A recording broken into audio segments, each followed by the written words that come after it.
Okay, so we're going to start to get practical now about how you might use the MBTI in different cultures.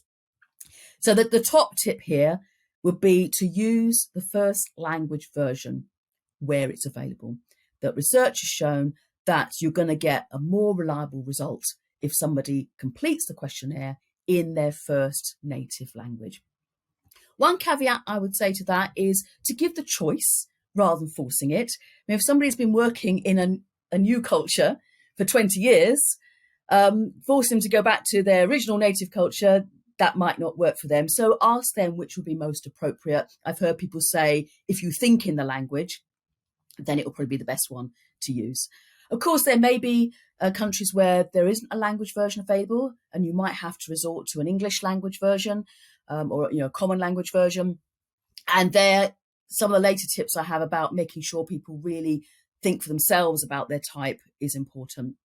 Of course, if you're doing a workshop that's cross-cultural, participants from a number of different countries, you can still deliver the workshop in a common language by using the, maybe an English language report, but make sure the questionnaire is given in the original language.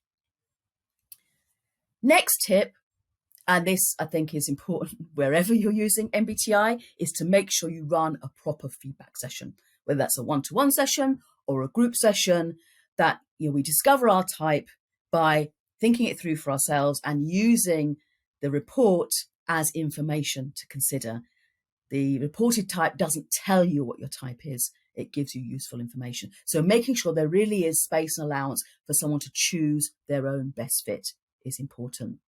And again, some cultures may be more inclined to go for, well, what does the test say? That must be right, rather than let me think for myself. You think about those power distance cultures where the authority is given a lot of power. People might say, well, what does the test say? That's more important than what I think. So again, really emphasizing that it's up to them to choose.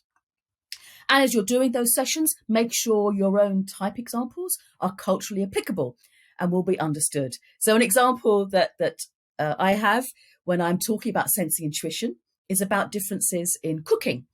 So sensing types might like to have a very specific written recipe with very clear amounts of, you want 150 grams of flour, or I should say perhaps cups for US. Again, the cultural difference coming through there.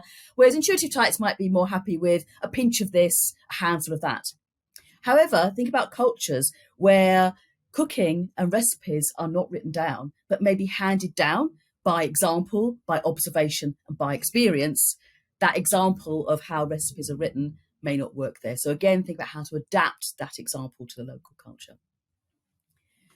Other things that are important is to include coverage of how culture can encourage adaptation of behaviour and influence type development. Again, this is important in any culture, including your own culture, that as we help someone to understand and work out what their preferences are, being aware of what the differences are in that particular culture, what the influences might be on them, is really helpful for them to be able to say, what's me and what have I learned through culture. And that kind of brings us on more generally to a very useful way of applying MBTI in different cultures, is that it can start to be used as a language to be able to talk about cultural differences and to raise awareness of potential cultural bias in any situation that you might be operating in.